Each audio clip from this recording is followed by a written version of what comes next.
आज मी तुमच्यासोबत पालकची भजीची रेसिपी शेअर करणार आहे. भजी आपण वेगवेगळ्या प्रकारची बनवतो, पण एकदा माझ्या पद्धतीने ही पालकची भजी नक्की बनवून बघा. खाल्ल्यानंतर तुम्हीच म्हणाल, की खरंच मला या अगोदर का माहीत नव्हती ही रेसिपी. एवढीच चविष्ट लागते ही पालकची भजी.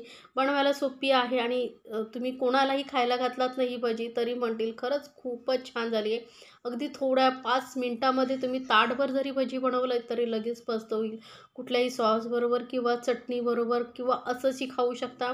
चवीला एकदम भारी अप्रतिम अशी ही कुरकुरीत पालकची भजी कशी बनवायची ते पाहूया. तर त्यासाठी आपण स्टेप बाय स्टेप कृती करणार आहोत. तर सर्वप्रथम आपण घेऊया बेसन. तर एका मोठ्या भांड्यामध्ये आपण 1.5 कप बेसन घेतलेलं आहे. हे बेसन चाळून वगैरे नाही घेतलं तरी चालेल. तर ते आता भजी तुम्हाला किती बनवायची त्यानुसार तुम्ही प्रमाण बेसनचं कमी जास्त करू शकता. तर मी साधारण एक जुडी पालकच्या भजीची आपण रेसिपी शेअर करतो आहे. त्यानंतर ह्या बेसनमध्ये थोडं थोडं पाणी घालायचं. ते 1 कप मी पाणी घेतलेलं आहे. त्यामधलं आपण थोडंसं पाणी घालून हे पीठ आधी भिजवून घ्यायचं आहे. तर बघा अर्धा कप एवढं मी पाणी घातलेलं आहे. आता आपण नॉर्मली काय करतो भजी बनवण्यासाठी आधी सर्व साहित्य घेतो, त्यानंतर बेसन त्यामध्ये ॲड करतो. तर आज आपण थोडं वेगळ्या पद्धतीने भजी बनवणार आहोत, जी खाण्यासाठी खूप छान लागते. आता बेसनमध्ये जास्तही पाणी घालायचं नाही आहे. बघा, हे इतपत भिजेल एवढं पाणी घालायचं आहे आणि हे आपल्याला थोडा वेळ फेटून घ्यायचं आहे. तर 1-2 चमचे छोटे मी अजून पाणी घालते, कारण एकदम ही पातळ नको आहे आपल्याला आणि एकदम घट्टही नको आहे. तर पीठ कितपत पाहिजे तेही मी तुम्हाला सांगते. तर सर्वप्रथम काय करायचं, जास्त पाणी घातलं ना तर गुठळ्या वगैरे मोडता येत नाही आणि व्यवस्थित फेटता येत नाही. त्यामुळे इतपत असं आपल्याला हे मिश्रण घट्ट किंवा पातळ हवं आहे. तर साधारण अर्धा कपपेक्षा 2 चमचे जास्त आपल्याला पाणी लागलेलं आहे. आणि आता हे पीठ आपण व्यवस्थित फेटून घेणार आहोत. 5 मिनटं तरी एकाच डायरेक्शनमध्ये चांगलं फेटून घेतलं की काय होतं, पीठ ना हलकं होतं आणि आपल्या भज्याही छान कुरकुरीत होतात. तसं मार्केटमध्ये वगैरे बघा तुम्ही भजीच्या स्टॉलवरती गेलात तर भजी टेस्टला वेगळी लागते, पण ती कशी बनवायची ते समजत नाही. तर ही रेसिपी तुम्ही एकदा नक्की बघा. बघू शकता एकदम स्मूथ असं आपली हे बेसनचं पीठ झालेलं आहे. इतपत असं आपल्याला घट्ट हवं आहे. आता हे आपण साईडला ठेवूया झाकून. पुढे काय करायचं आहे पाहूया. तर एक मिक्सर जार घ्यायचा आहे आपल्याला. त्यामध्ये आपण घेणार आहोत 1 चमचा धणे आणि 1 चमचा जिरं घेतलेलं आहे आणि अर्धा चमचा आपण बडीशेप घेतलेली आहे. हे तिन्हीचं मिश्रण एकदा घालून बघा. खरंच खूप छान लागतं. हे थोडंसं असं दरदरीत असं जाडसर असं आपल्याला वाटून घ्यायचं आहे. एकदम पावडर करायची नाही आहे. बघू शकता तुम्ही मध्ये बघा जाडसर कण असे राहिलेले आहेत. इतपत आपल्याला हे वाटून घ्यायचं आहे किंवा तुम्ही खलबत्त्यामध्येही कुटून घेऊ शकता. आता यामध्येच मी थोड्याशा 8-10 लसणाच्या पाकळ्या घालायच्या आहेत आणि 1 इंच आल्याचे तुकडे मी करून घेते. छोटे-छोटे म्हणजे आपल्याला वाटायला सोपं पडतील. आणि ती इथे तिखटपणासाठी आजच्या भजीमध्ये आपण लाल मिरची न वापरता हिरव्या मिरचीचा वापर करणार आहोत. तर इथे मी आता हे पाणी न घालता परत थोडंसं असं जाडसर वाटून घेतलेलं आहे. आधी जर सुरुवातीलाच आपण सर्व धण्यामध्ये वगैरे मिरची वगैरे घातली ना, आलं लसूण, तर वाटलं जात नाही. त्यामुळे आधी धणे आणि जिरं बडीशेप वाटून घ्यायची, नंतर मिरची घालायची. आता ते मिश्रण ठेवलं आहे बाजूला. तर पालकची एक जोडी पालक स्वच्छ धुवून घेतलेला आहे मी.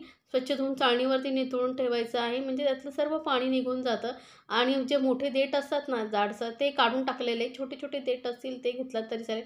आणि एकदम बारीक असे आपल्याला ही पालक कापून घ्यायचा आहे. जर तुम्ही जाडसर पालक ठेवलात ना तर काय होतं, जेव्हा आपण फ्राय करतो ना, तळतो, तेव्हा ती ना भजी सुटू शकते. त्यामुळे एकदम बारीक बारीक चिरून घ्यायची आपल्याला. तर बघू शकता पालक आपलं चांगलं बारीक असं चिरून झालेलं आहे. असं आपल्याला हा पालक एकदम बारीक असं चिरून घ्यायचं आहे. अजिबात जाडसर ठेवायचा नाही आहे. आणि त्यानंतर आपल्याला काही साहित्य लागणार आहे ते मी तुम्हाला दाखवते. तर 2 कांदे मी असे पातळ स्लाईसमध्ये कट करून घेतलेले आहेत आणि 1 बटाटाही असा पातळ असा चिरून घेतलेला आहे किंवा तुम्ही मोठ्या किशणीवरती किसूनही घेऊ शकता आणि पाण्यामध्ये ठेवायचं, म्हणजे काळा पडत नाही. आता हे सर्व पाणी आपण काढून टाकणार आहोत बटाट्याचं. आता तुम्ही किसून घेतला तर हाताने पिळून त्याचा किस काढून टाकायचा आहे. आता आपल्याला जे पीठ आपण साईडला ठेवलं होतं बघा भिजत, ते घ्यायचं आहे. बघू शकता घट्ट झालेलं आहे भिजून. ते 1 मिनिटभर आपण परत फेटून घेऊया, म्हणजे काय एक समान होईल ते पीठ. एकदमच असं स्मूथ एकदम असं टेक्स्चर आलेलं आहे. आता यामध्ये आपण घालूया एकदम पाव चमचा एवढा ओवा, कारण बेसन आहे तर डायजेशनचा वगैरे प्रॉब्लेम होऊ नये, त्यामुळे पाव चमचा ओवा घालायचा आहे हातावरती चुरून. आवडत असेल तर घाला, नाही घातला तरी चालेल, पण आरोग्यासाठी चांगलं आहे म्हणून घातलं आहे. पाव चमचा एवढीच हळद घालायची, जास्त हळद नाही घालायची, फक्त पाव चमचा बस झालं. आणि हे जे आपण मिश्रण बनवून ठेवलं होतं सगळं वाटण, हिरवी मिरची, आलं, लसूण, धने, जिरं, बडीशेप याचं, ते सर्व घालून घ्यायचं आहे आपल्याला. सोबतच खूप सारी कोथिंबीर घालायची आहे आणि आपण जे कांदा आणि बटाटा चिरून ठेवला होता तो घालून घ्यायचा आहे. बटाट्याचे बघू शकता पूर्ण पाणी काढून टाकायचं. पाण्याचा अंश अजिबात आपल्याला नको आहे, कारण आता आपल्याला अजिबात पाणी नको आहे.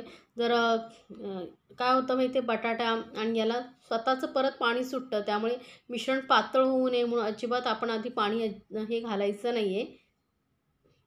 तर हे सर्व साहित्य व्यवस्थित मिक्स करून घ्यायचं आहे. या पद्धतीने एकदा खरंच तुम्ही भजी बनवून बघा, खरंच सगळेच तारीफ करत राहतील आणि चवीला तर एकदम भारी लागते, की तुम्ही स्वतःच म्हणाल की मी नेहमी हीच भजी बनवेन, एवढी चविष्ट लागते. आता हे सर्व व्यवस्थित मिश्रण एकजीव करून घेतलेलं आहे. चमच्याने किंवा हातानेही तुम्ही एकजीव करू शकता. बघू शकता मस्त घट्टसर असं झालेलं आहे, अजिबात पातळ नको, इतपत असं आपल्याला हे मिश्रण पाहिजे.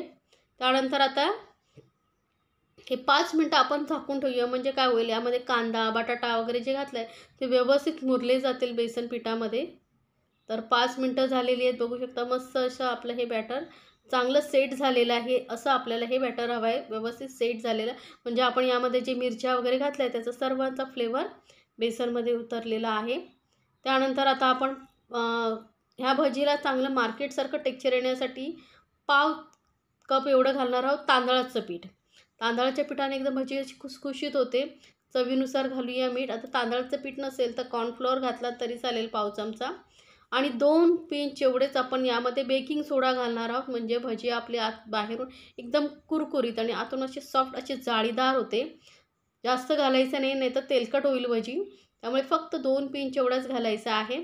आता हा पालक जो आपण सर्व कापून ठेवला होता तो पूर्ण घालून घ्यायचा आहे आणि परत आता हाताने आपण व्यवस्थित मिक्स करूया. आता काय होतं, पालकलाही स्वतःचं पाणी सुटतं, त्यामुळे आपल्याला यामध्ये जर तांदळाचं पीठ घातलं तर ते सर्व ओलसरपणा असतो ना तो शोषून घेतो आणि पीठ आपलं एकदम परफेक्ट असं तयार होतं. आता पालक घातल्यानंतर आपल्याला जास्त वेळ ठेवायचं नाही आहे मिश्रण, कारण पालकाचं पाणी सुटलं तर मग तुम्हाला भजी तळताना खूप प्रॉब्लेम होईल आणि तेलकटही होईल. त्यामुळे मी गॅसवरती तेल तापत ठेवलेलं आहे, तेल तापत ठेवायचं आणि इकडे हे पालक वगैरे घालून मिश्रण मळून घ्यायचं, चांगलं एकजीव करून घ्यायचं आहे, एकत्र करून घ्यायचं आहे. त्या काय होतं, हाताने व्यवस्थित मिक्स करता येतं, त्यामुळे मी हातानेच व्यवस्थित मिक्स करून घेते. तर तेलही चांगलं तापलेलं आहे. आता आपण या मिश्रण चांगलं व्यवस्थित मिक्स झाल्यानंतर याची पटापट असे थोडं आणि रेग्युलर आपण जी कांद्याची भजी वगैरे बनवतो त्याच्यापेक्षा थोडीशी मोठी अशी ही भजी बनवायची, ज्यामुळे छान लागते चवीला आणि दिसायलाही खूप सुंदर दिसते. आणि मीडियम फ्लेमवरती आपल्याला ही भजी अशी पटापट तेलामध्ये सोडायची आहे. तर तेल चांगलं तापलेलं असलं पाहिजे. तेल चांगलं तापलं की यामध्ये आपण पटापट ही भजी सोडून घेणार आहोत आणि मध्यम गॅसवरती आपण ही तळून घेऊया. म्हणजे काय होईल, आपण यामध्ये कांदा, बटाटा कच्चा वापरला आहे तो आणि मोठ्या-मोठ्या थोड्या पोळी आहेत व्यवस्थित आतून शिजल्या पाहिजेत, फ्राय झाल्या पाहिजे. त्यामुळे मध्यम गॅसवरती जर तुम्ही फ्राय केलात तर आतून व्यवस्थित भजी जी आहे फ्राय होते, चांगली कुरकुरीत होते आतपर्यंत. तर आता एका साईडने बघू शकता हलका कलर आल्यानंतर याला पलटून दुसऱ्या साईडने फ्राय करून घेऊया.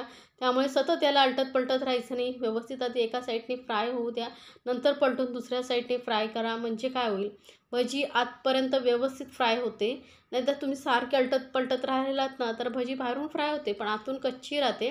त्यामुळे ह्या ज्या मी टिप्स सांगते तुम्हाला त्या फॉलो करून तुम्ही जर भजी बनवलात तर छान अशी कुरकुरीत भजी लागते. आता ही गरमागरम भजी ना चहाच्या टायमालाही जरी तुम्ही बनवलात तरी सगळे तुटून पडतील, एवढी छान लागते. तर बघू शकता असा थोडासा असा ऑरेंज कलरसारखा आला कलर की आपण ही भजी काढून घेऊया.